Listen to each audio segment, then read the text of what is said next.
Bismillahirrahmanirrahim. Assalamualaikum warahmatullahi wabarakatuh.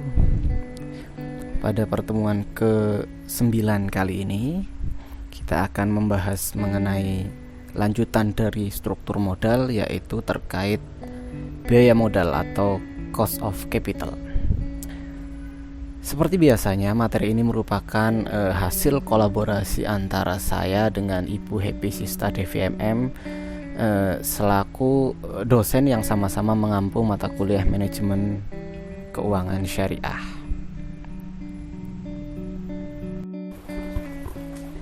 Baik, pada pertemuan kali ini ada beberapa agenda yang akan kita kupas bersama-sama, khususnya mengenai cost of capital.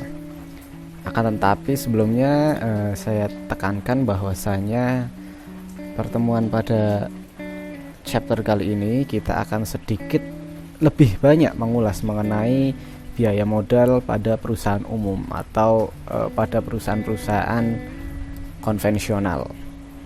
Karena biaya modal itu sendiri erat kaitannya dengan hutang, dan hutang biasanya erat kaitannya dengan adanya penggunaan bunga.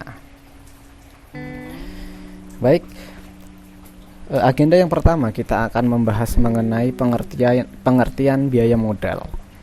Biaya modal sendiri merupakan biaya real yang harus dikeluarkan oleh perusahaan untuk memperoleh dana, baik yang berasal dari hutang, saham preferen, saham biasa, maupun laba ditahan untuk mendanai suatu investasi ataupun operasional perusahaan. Jadi dengan kata lain, biaya modal ini merupakan biaya yang ditanggung atau dibebankan kepada perusahaan sehubungan dengan penggunaan modal tertentu. Kita sudah belajar terkait struktur modal di pertemuan sebelumnya, di mana modal-modal sendiri itu bisa berasal dari internal maupun dari eksternal, berasal dari modal sendiri maupun dari pihak luar. Dan apabila kita meminjam atau menggunakan modal yang berasal dari hutang atau dari pihak eksternal, biasanya hutang-hutang modal yang berasal dari hutang-hutang, misalkan hutang perbankan dan sebagainya, itu akan dikenakan bunga. Nah, bunga ini merupakan salah satu komponen yang akan kita hitung sebagai komponen biaya modal. Oke, biasanya besarnya biaya modal karena hutang dianggap sebagai sebagian orang sebesar tingkat bunga yang ditetapkan. Akan tetapi pada kenyataannya biasanya jumlah uang yang kita terima, yang diterima, lebih kecil dibandingkan nominalnya. Hal ini dikarenakan ada beberapa biaya-biaya tambahan seperti biaya administrasi dan lain sebagainya. Contoh kasusnya seperti ini. Misalkan ada seseorang namanya Tuan Takur. Tuan Takur ini akan meminjam uang sebesar 1 juta rupiah dengan bunga 2% per bulan selama 6 bulan. Jadi jangka waktunya selama 6 bulan. Biaya administrasi dan biaya lainnya adalah Rp50.000. Jadi biaya memperoleh modal pinjamannya adalah bunga ditambah dengan biaya administrasi. Jadi 2% karena tadi 2% per bulan. Karena tenor atau jangka waktunya 6 bulan, berarti 2% dikalikan 6 bulan dikalikan 1 juta rupiah. Ditambahkan biaya administrasinya sebesar Rp50.000. Hasilnya Rp170.000. Jadi biaya modal per bulan Rp170.000 dibagi dengan 1 juta rupiah dibagikan dengan 6 bulan, karena jangka waktunya tadi 6 bulan. Hasilnya sama dengan 0,0283, atau jika kita ubah ke dalam bentuk persentase menjadi 2,83%. Nah, ini menunjukkan bahwa 2,83% lebih besar dari bunga yang menurut kontrak tadi hanya sebesar 2%, karena tadi ada tambahan biaya administrasi dan biaya lainnya. Oke, agenda selanjutnya kita akan membahas mengenai jenis-jenis biaya modal, di mana secara garis besar biaya modal ini terbagi menjadi dua aspek. Yang pertama adalah biaya modal individual dan yang kedua adalah biaya modal keseluruhan. Biaya modal individual ini terdiri dari 4 aspek atau 4 unsur. Yang pertama ada biaya modal hutang jangka pendek, kemudian yang kedua ada biaya modal hutang jangka panjang, yang ketiga ada biaya modal saham preferen, dan yang terakhir ada biaya modal saham biasa dan laba ditahan atau earning return. Kemudian nanti untuk mengukur biaya modal keseluruhan kita menggunakan WACC atau Weighted Average Cost of Capital atau modal tertimbang. Baik, yang pertama kita akan membahas mengenai biaya modal hutang jangka pendek. Seperti kita ketahui bersama bahwa hutang jangka pendek atau hutang lancar merupakan hutang yang jangka waktu pengembaliannya kurang dari 1 tahun. Biasanya hutang-hutang jangka pendek ini terdiri dari hutang perniagaan atau trade account payable, ada hutang wesel, dan juga kredit-kredit jangka pendek dari perbankan. Oke, untuk menghitung biaya modal dari penggunaan hutang jangka pendek dapat dihitung dengan rumus sebagai berikut. KT sama dengan KB dikalikan 1 min T, dengan KT adalah biaya hutang jangka pendek setelah pajak, KB biaya hutang jangka pendek sebelum pajak yaitu sebesar tingkat bunga hutang, dan T merupakan tingkat pajak itu sendiri. Contohnya, suatu perusahaan membeli bahan baku secara kredit. Perusahaan itu membeli bahan baku secara kredit. Bunga dari kredit tersebut sebesar 10%. Tingkat pajak penghasilan atau tax rate 40%. Hitunglah besarnya biaya hutang setelah pajak. Oke. Berdasarkan rumus tadi, KT sama dengan KB dikalikan 1 min T. KB atau biaya hutang sebelum pajak atau tingkat suku bunganya ya berarti ya, itu sebesar 10% atau 0,1 jika diubah menjadi pecahan desimal. Dikalikan 1 min T. T tadi adalah tax rate. Tax rate-nya 40% atau 0,4. Jadi 0,1 dikalikan 1 min 0,4 hasilnya 0,06, atau bila kita jadikan bentuk persentase menjadi 6%. Jadi besarnya biaya hutang yang dibebankan kepada perusahaan tersebut sebesar 6%. Kemudian biaya modal individual yang kedua adalah biaya modal hutang jangka panjang. Pada dasarnya biaya penggunaan hutang jangka panjang atau cost of debt yang biasanya berasal dari obligasi atau cost of bond dapat dihitung dengan menggunakan cara seperti perhitungan tingkat pendapatan investasi dalam obligasi, yaitu dengan rumus atau dengan menggunakan metode singkat dan dengan menggunakan metode present value. Akan kita bahas satu persatu. Contohnya seperti ini ya, PT Rindu Menanti mengeluarkan obligasi dengan nominal per lembarnya adalah Rp25.000 yang mempunyai umur 10 tahun, umur ekonomisnya 10 tahun. Hasil penjualan obligasi neto yang diterima oleh perusahaan sebesar Rp24.250. Bunga atau kupon obligasi per tahun sebesar 4% dan tingkat pajak sebesar 30%. Berapakah besarnya biaya modal obligasi tersebut?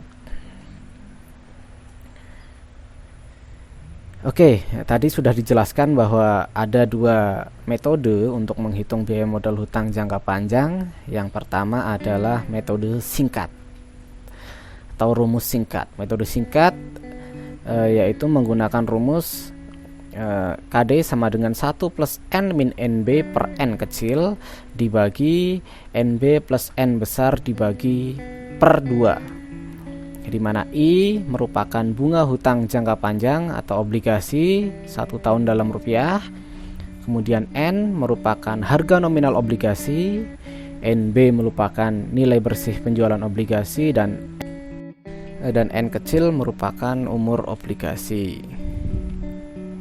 Contohnya seperti yang sudah saya paparkan di depan tadi ya. Nah, jadi perhitungan biaya modal hutang jangka panjang menggunakan rumus singkat. Yang pertama, kita menghitung bunga 1 tahunnya. Tadi kan dikatakan bahwa nominal per lembar sahamnya adalah nominal per lembar obligasinya adalah Rp25.000. Kemudian bunga atau kupon obligasi per tahunnya sebesar 4%. Jadi bunga 1 tahun adalah Rp1.000. Maka biaya modal hutangnya sama dengan 1.000 ditambah 25.000 dikurangi 24.250 per 10 itu dari 10 tahun. Umur ekonomisnya dibagi 24.250 plus 25.000 per 2 sesuai dengan rumus. Hasilnya sama dengan 1.000 plus 75 dibagi 24.625. Jadi hasilnya sama dengan 0,0437, atau jika kita ubah ke dalam pecahan ke dalam bentuk persentase menjadi 4,37%. Kemudian langkah selanjutnya menyesuaikan biaya modal sebelum pajak atau KD menjadi biaya modal setelah pajak atau KI. KI sama dengan KD dikalikan 1 min T, berarti 0,0437 dikalikan 1 min teksnya tadi adalah 30% atau 0,3. Hasilnya sama dengan 0,0306, atau jika kita ubah menjadi bentuk persentase menjadi 3,06%. Jadi biaya modal PT Rindu Menanti setelah pajak atau KI sama dengan 3,06%. Oke, tadi kita menghitung menggunakan rumus singkat atau metode singkat. Kemudian mari kita bandingkan dengan metode yang kedua, yaitu metode present value. Nah, nanti dalam menggunakan metode present value kita masih menggunakan tabel yang sudah kita bahas bersama-sama di pertemuan sebelumnya, yaitu menggunakan tabel PVIF dan PVIFA. Rumusnya untuk metode present value, KD sama dengan sigma dari T sama dengan 1 sampai N, I per 1 plus KD pangkat T plus N per 1 plus KD pangkat N, di mana T sama dengan 1, 2, 3 dan seterusnya sampai N. Oke, untuk memahami terkait penggunaan perhitungan biaya modal hutang jangka panjang menggunakan metode present value, kita masih menggunakan contoh yang sama, yaitu tadi menggunakan contoh PT Rindu Menanti. Langkah yang pertama untuk memperoleh besarnya biaya modal pada metode present value ini, kita menggunakan cara coba-coba, yaitu kita menetapkan, kalau tadi kan batas bunganya adalah 4%. Kemudian kita coba-coba cari presentase satunya di atas 4%. Misalkan kita di sini mencoba 7% dan 4%. Kemudian kita hitung yang pertama pada tingkat bunga 4%. Tadi kan biaya bunga tahun selama 10 tahun sama dengan 1000 tadi didapatkan dari 25.000 dikalikan 4%. Jadi beban bunganya dalam 1 tahun adalah Rp1.000. Kembali ke tadi, pada tingkat bunga 4%, biaya bunga tahunan selama 10 tahun sama dengan 1000 dikalikan 8,11. 8,11 ini didapat dari tabel PVIFA, di mana dengan tingkat bunga 4% dan jumlah jangka waktu 10 tahun didapatkan nilai 8,11. Jadi 1000 dikalikan 8,11 sama dengan Rp8.110. Kemudian aspek yang kedua yang perlu kita hitung adalah pembayaran pinjaman pokok obligasi pada akhir tahun ke-10. Di sini tadi harga per lembarnya, harga nominalnya 25.000 dikalikan 0,676. 0,676 ini didapatkan dari tabel PVIF. Hasilnya sama dengan 16.900. Jadi totalnya 8.110 ditambahkan 16.900. Jadi KD pada tingkat bunga 4% sebesar Rp25.010. Kemudian tadi kan kita menggunakan cara coba-coba yang 4% patokannya dari harga bunga seperti di soal. Kemudian yang 7% kita menggunakan cara coba-coba. Kita hitung sama seperti kita menghitung yang 4% tadi. Yang pertama kita hitung biaya bunga tahunan selama 10 tahun.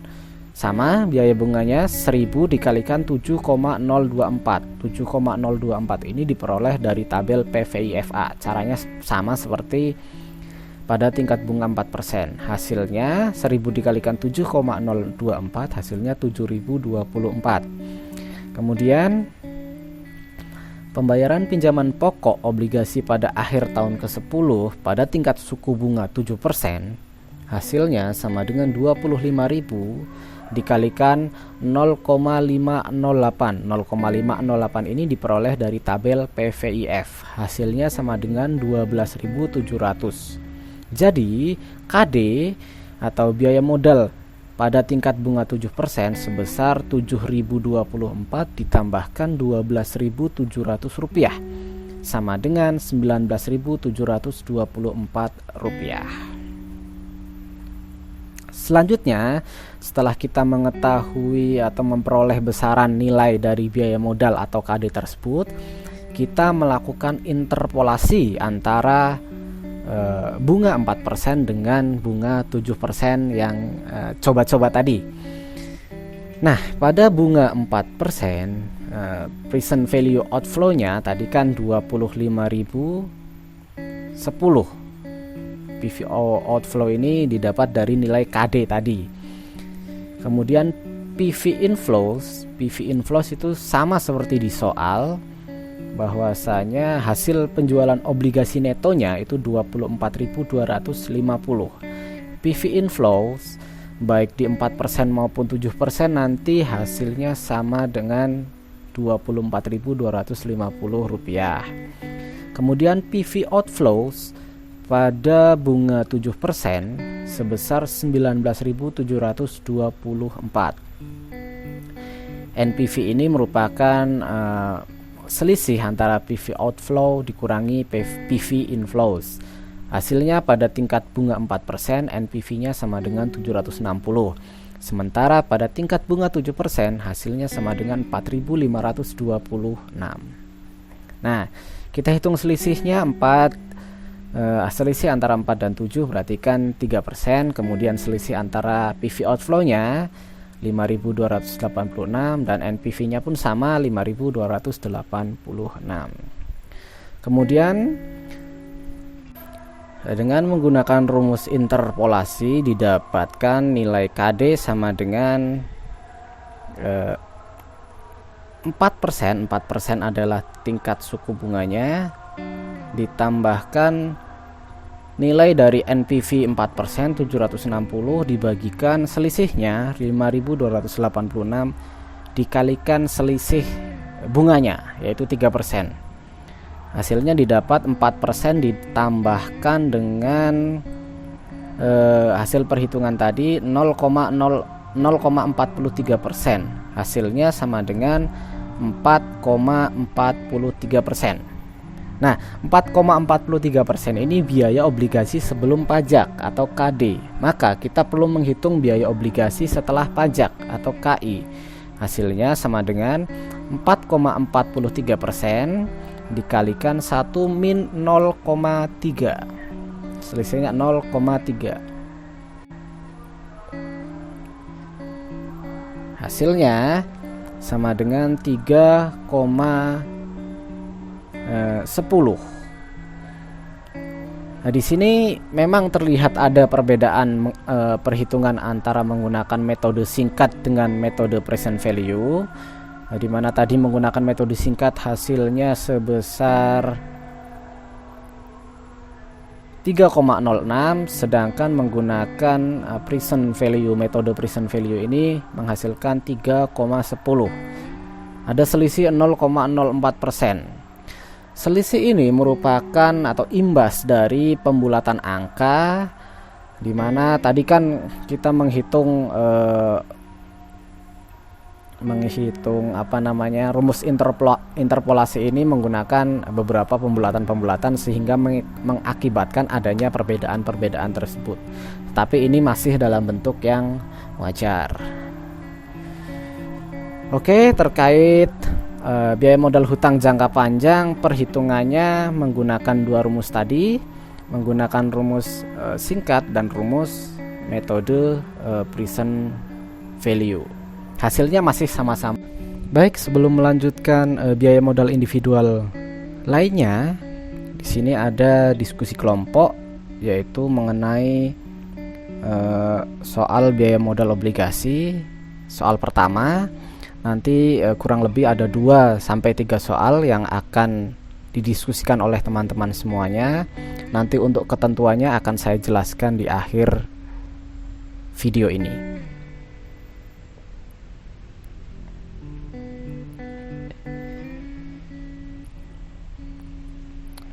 Oke, yang ketiga yaitu mengenai biaya modal saham preferred atau preferred stock. Saham preferred itu apa sih? Namanya juga preferred khusus. Artinya bahwasanya saham ini memiliki tambahan hak melebihi common stock, melebihi saham biasa. Pada saham preferred, dividen yang dibayarkan itu dividen fix atau pasti atau tetap. Dan juga pada saham preferred juga pada saat terjadi likuidasi aset, maka saham preferred itu saham pertama yang akan dibayarkan terlebih dahulu dibandingkan saham biasa. Jadi saham ini memiliki saham ini merupakan kriteria saham khusus dibandingkan dengan saham biasa atau common stock. Nah, kemudian biaya modal pada saham preferred itu bagaimana? Biaya modal saham preferred adalah biaya real yang harus dibayarkan jika perusahaan menggunakan dana dengan menjual saham preferred atau preferred stock. Biaya modal saham preferred disimbolkan dengan KP, di mana KP ini sendiri diperhitungkan sebesar tingkat keuntungan yang diisyaratkan oleh investor atau pemegang saham preferred. Artinya bahwa tingkat keuntungan yang diharapkan oleh investor merupakan biaya yang harus dikeluarkan atau ditanggung oleh perusahaan. Nah, biaya modal saham preferred mempunyai sifat campuran antara hutang dan saham biasa. Mempunyai sifat hutang karena saham preferred mengandung kewajiban tetap untuk memberikan pembayaran dividen secara periodik. Seperti yang saya jelaskan tadi, bahwasanya pada saham preferred pembayaran dividennya itu bersifat fix, berbeda dengan saham biasa yang tidak menentu.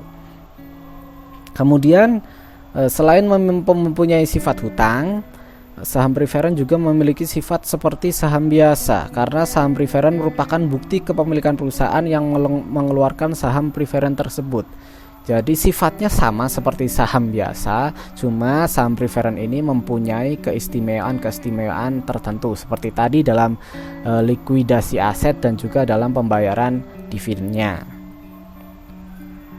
Nah, biaya modal penggunaan saham preferen dihitung dengan membagi dividen per lembar saham preferen dengan harga saham preferen saat ini.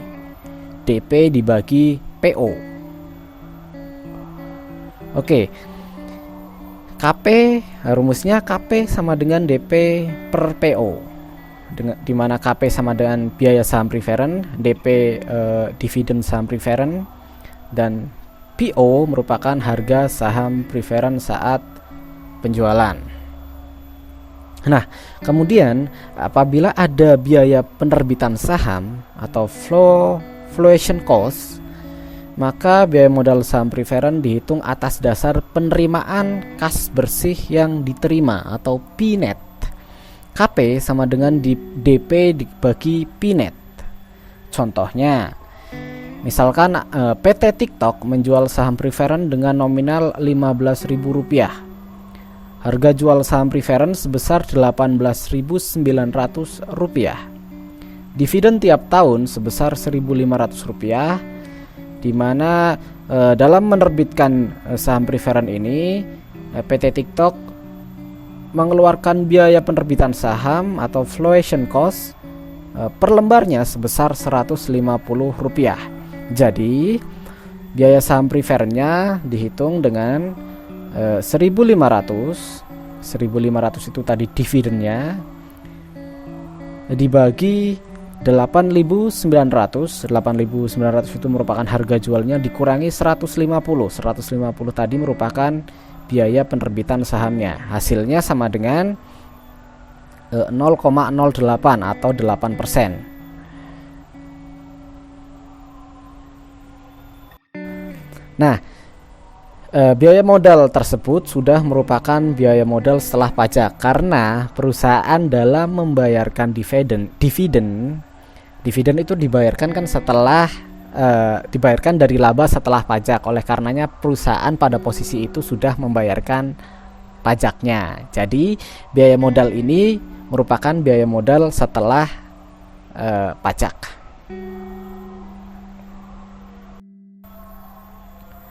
Selanjutnya, biaya modal individual yang terakhir atau yang keempat adalah biaya modal saham biasa atau common stock dan laba ditahan atau earning retain.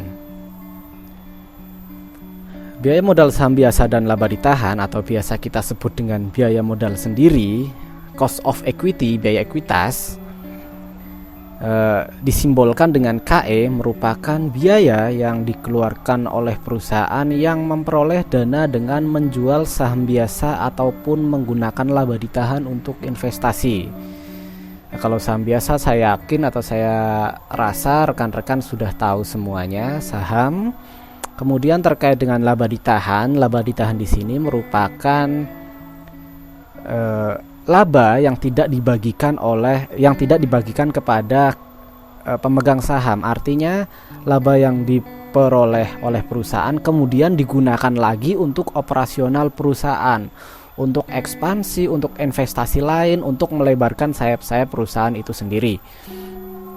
Nah, untuk menghitung biaya ekuitas atau biaya modal saham biasa dan laba ditahan digunakan ada dua model pendekatan. Yang pertama adalah pendekatan model diskonto dividen atau dividend discount model.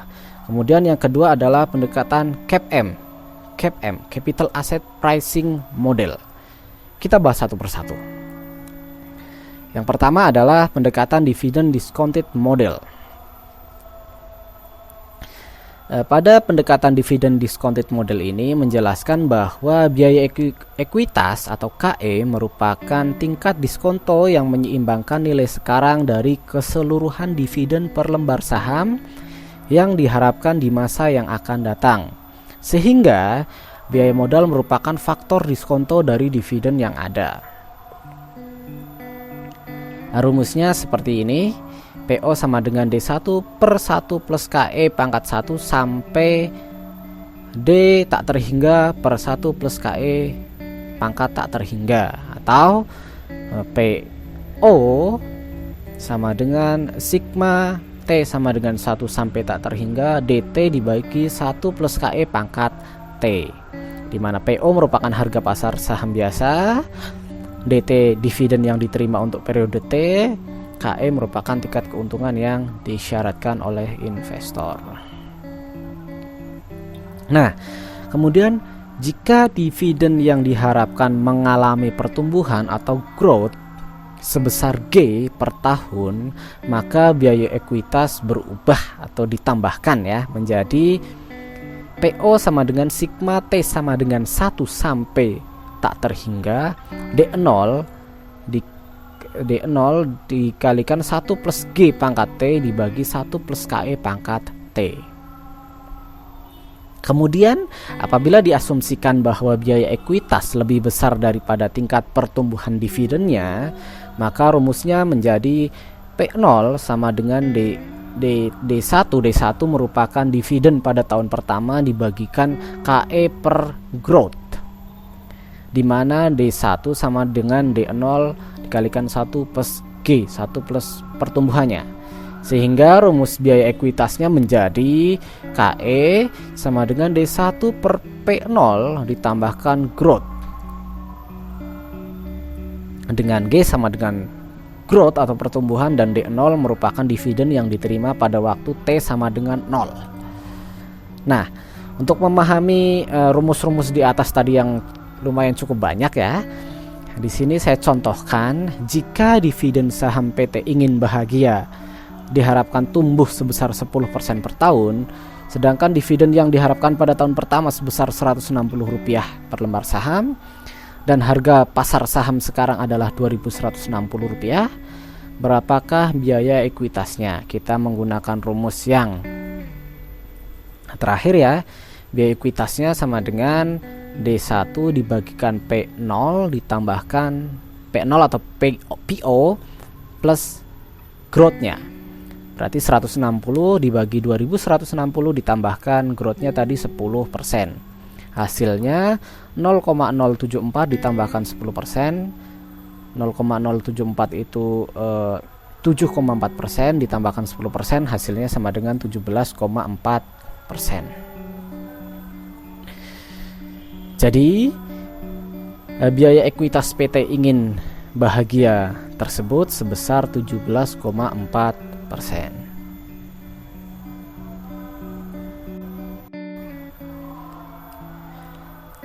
Kemudian untuk menghitung biaya modal saham biasa dan laba ditahan dengan cara yang kedua, yaitu menggunakan pendekatan CAPM. CAPM itu singkatan dari Capital Asset Pricing Model. Model ini merupakan model penetapan biaya modal dengan menganalisis tingkat return saham atau tingkat return saham maksud saya, atau RI yang diharapkan dengan return pasarnya atau return marketnya RM.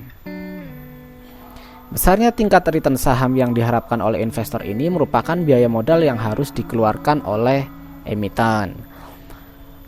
Nah, model CAPM ini dipengaruhi oleh 3 faktor, yaitu yang pertama besarnya beta bunga bebas risiko atau risk free rate RF.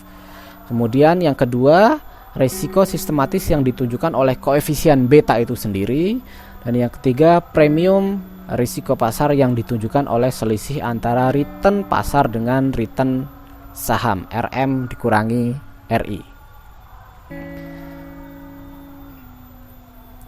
Nah, rumus untuk mencari return saham I atau RI dengan model CAPM adalah sebagai berikut.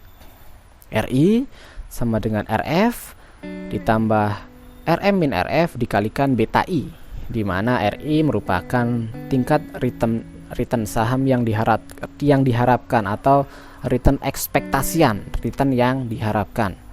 RF merupakan return bebas risiko, free risk rate. Kemudian RM merupakan return portofolio yang diharapkan, dan beta I merupakan koefisien. Nah, di sini apabila beta sama dengan 1, artinya suatu saham memiliki standar deviasi atau resiko, karena salah satu penghitungan resiko itu berdasarkan standar deviasi. Artinya bahwa resiko sama dengan resiko rata-rata pasar. Kemudian saham atau sekuritas dengan koefisien beta setengah, berarti sekuritas itu akan berubah sebesar setengah dari risiko pasar, sehingga harga pasar sekuritas akan cenderung bergerak setengah kali perubahan pasarnya. Kemudian sekuritas atau emiten dengan koefisien beta lebih besar dari 1 akan memberikan tingkat keuntungan lebih besar dari rata-rata pasar bila kondisi pasar itu membaik.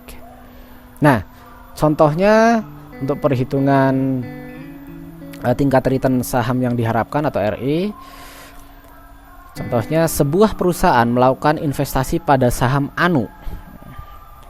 Jadi ada perusahaan yang ingin menginvestasikan dananya di PT Anu dengan mengharapkan tingkat keuntungan sebesar 15% dan tingkat keuntungan bebas risiko sebesar 10%. Dari data selama 10 tahun diketahui bahwa nilai beta adalah 1,25. Hitunglah return saham Anu yang juga merupakan biaya modal ekuitas perusahaan tersebut.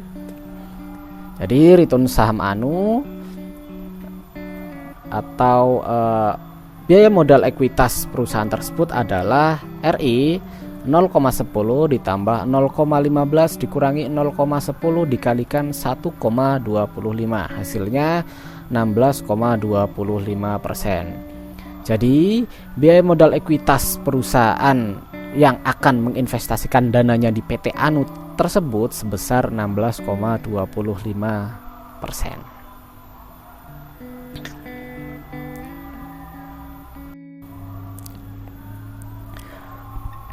Oke, tadi selain ada biaya modal individu, ada juga biaya modal keseluruhan. Nah, biaya modal keseluruhan merupakan biaya modal yang memperhitungkan seluruh biaya atas modal yang digunakan oleh perusahaan. Jadi, konsep biaya modal perusahaan secara keseluruhan atau overall cost of capital bermanfaat dalam penilaian usulan investasi jangka panjang. Misalnya, dalam menentukan proyek investasi yang harus diambil dapat ditentukan dengan membandingkan besarnya biaya modal yang harus dikeluarkan dengan tingkat keuntungan yang diperoleh di masa yang akan datang. Nah, untuk menentukan biaya modal dari perusahaan secara keseluruhan perlu dihitung biaya modal rata-rata tertimbangnya atau WACC-nya, Weighted Average Cost of Capital. Nah, sebagai unsur penimbangnya adalah proporsi dana bagi setiap jenis atau sumber modal yang digunakan dalam investasi proyek tersebut. Contohnya di sini PT Orang Ketiga memiliki biaya modal dari struktur modalnya sebagai berikut. Jadi biaya modal keseluruhan ini memperhitungkan seluruh biaya atas modal yang dipergunakan oleh perusahaan. Nanti tadi kan perusahaan ada yang menggunakan modal dari hutang, ada dari modal saham preference, saham biasa dan sebagainya. Di sini saham biaya modal keseluruhan kita hitung dari proporsi-proporsi modal-modal individual tadi, totalnya keseluruhannya dengan menggunakan modal rata-rata tertimbang atau WACC. Nah, di sini contohnya PT Orang Ketiga memiliki biaya modal dari struktur modalnya sebagai berikut. Dari hutang modalnya sebesar 35 juta. Kemudian dari saham preference jumlah modalnya sebesar 15 juta dan dari saham biasa sebesar 50 juta. Totalnya berarti 100 juta rupiah. Dari sini kita bisa melihat proporsi modalnya. 35% itu didapat dari 35 juta dibagi 100 juta. 100 juta itu dari totalnya keseluruhan tiga unsur tersebut, dari hutang, saham preference dan saham biasa. 15% juga sama, dari 15 juta dibagi 100 juta, dan 50% juga didapat dari 50 juta dibagi 100 juta. Nah, di sini misalkan biaya modalnya itu untuk hutang itu 7%, kemudian untuk saham preferred itu 9%, dan untuk saham biasa adalah 15%. Jika tingkat pajak sebesar 40%, berapa biaya modal rata-rata tertimbangnya? Langkah pertama adalah melakukan penyesuaian atas biaya modal hutang dengan tingkat pajaknya, yaitu biaya modal hutang setelah pajak berarti kan 7% dikalikan 1 min 0,40. 0,40 itu didapat dari 40% pajaknya. Hasilnya sama dengan 0,042, atau jika dijadikan ke dalam persentase menjadi 4,2%. Jadi di sini kita sesuaikan biaya modal hutang dengan tingkat pajaknya terlebih dahulu. Kemudian biaya modal yang lainnya tidak perlu kita sesuaikan, karena saham preferred dan saham biasa itu merupakan modal yang berasal dari internal perusahaan. Nah, ada dua cara yang bisa kita gunakan untuk menghitung WACC. Yang pertama, cara pertama, biaya modal rata-rata tertimbang dapat dicari dengan mengalihkan biaya modal individu dengan proporsi masing-masing modalnya. Nah, tadi sudah kita cari biaya modalnya yang hutang awalnya 7%. Setelah kita sesuaikan dengan tingkat pajaknya, karena hutang kan pasti kita harus membayar pajak, ya kan. Hutang ada pajak, ada bunganya. Sebesar setelah dari 7% kita sesuaikan dengan tingkat pajaknya menjadi 4,2%. Kemudian saham preferred dan saham biasa masih sama, 9% dan 15%. Proporsinya sesuai dengan yang di soal tadi. Kemudian biaya tertimbangnya adalah pengalian antara biaya modal dengan proporsi modalnya. Jadi biaya tertimbang pada jenis modal hutang adalah 4,2% dikalikan 35%, hasilnya 1,47%. Kemudian pada saham preferred biaya tertimbangnya 9% dikalikan 15%, hasilnya 1,35%. Dan biaya tertimbang pada saham biasa 15% dikalikan 50%, hasilnya 7,50%. Sehingga jumlah biaya tertimbangnya sama dengan 10,32%. Nah, kemudian ada cara lain, yaitu cara yang kedua. Kita dapat mencari biaya modal rata-rata tertimbang dengan mengalihkan jumlah tiap jenis modal dengan biaya modal individualnya. Hasilnya kemudian dijumlah dan dibagi dengan jumlah modal keseluruhan dikalikan 100%. Jadi di sini kita melihat dari aspek jumlah biaya yang dikeluarkan atau jumlah biaya modalnya dari tiap-tiap unsur. Dari hutang tadi seperti di soal jumlahnya adalah 35 juta, saham preferred 15 juta, saham biasa adalah 50 juta. Jadi totalnya yang bertanda merah 100 juta rupiah. Proporsi modalnya sama. Untuk proporsi modal hutang sudah disesuaikan dengan tingkat pajaknya 4,2%, saham preferred 9%, dan saham biasa 15%. Nah, jadi biaya modalnya merupakan perkalian antara biaya dengan proporsi modalnya. 35 juta dikalikan 42 juta, hasilnya 1.470.000. Kemudian saham preferred 15 juta dikalikan 9%, hasilnya 1.350.000. Dan saham biasa 50 juta dikalikan 15%, hasilnya 7.500.000 rupiah. Jadi total biaya modal dari ketiga unsur pembiayaan atau modal tersebut sebesar 10.320.000 rupiah. Jadi Biaya modal rata-rata atau WACC dibagikan dari Rp10.320.000 dibagikan total biayanya Rp100 juta dikalikan 100%, hasilnya sama 10,32%. Jadi di sini antara cara 1 dan cara 2 hasilnya sama, yaitu 10,32%. Nah, itu tadi terkait chapter ke-7 mengenai biaya modal atau cost of capital. Sebelum saya akhiri pertemuan pada hari ini, seperti yang sudah saya jelaskan tadi, bahwasanya pada pertemuan kali ini nanti rekan-rekan semua akan melakukan diskusi kelompok.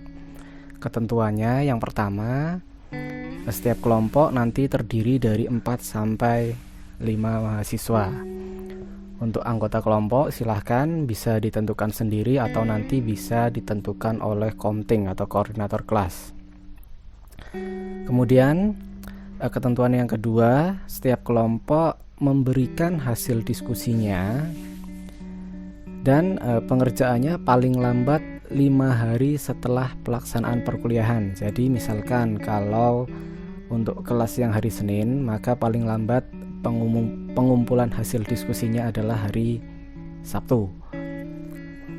Kemudian ketentuan yang ketiga, format pengumpulan hasil diskusi kelompok menggunakan file berformat PDF dan dikirimkan ke email masing-masing dosen. Nanti kalau yang akuntansi syariah melalui email saya di versiandika.yuda.pratama@iainpekalongan.ac.id. Kemudian nanti untuk jurusan ekonomi syariah dikumpulkan melalui email Ibu Happy Sista Devi pada alamat happy.sista.devi@iainpekalongan.ac.id. Oke. Sebagai tambahan informasi, total soal yang harus didiskusikan oleh rekan-rekan sekalian, oleh kelompok sekalian adalah ada 3 soal, yaitu yang pertama pada pertengahan video tadi, kemudian yang kedua 2 soal berikutnya pada akhir video berikut. Oke, ini untuk soal yang kedua mengenai WACC. Dengan menggunakan cara 1 atau cara 2, jadi nanti pilih salah satu, boleh menggunakan cara 1 atau juga boleh menggunakan cara 2 untuk menghitung WACC dari PT Selamat Dunia Akhirat. Kemudian soal yang ketiga, karena pada prinsip keuangan syariah itu tidak mengenal istilah bunga, lantas bagaimana sih penerapan biaya modal pada lembaga keuangan syariah? Silahkan rekan-rekan atau setiap kelompok mendiskusikan pandangannya masing-masing. Kemudian jangan lupa sertakan sumber referensi yang menguatkan argumen dari masing-masing kelompok. Oke. Untuk pertemuan kali ini saya cukupkan sampai di sini. Kurang lebihnya mohon maaf. Billahi taufiq wal hidayah. Wassalamualaikum warahmatullahi wabarakatuh.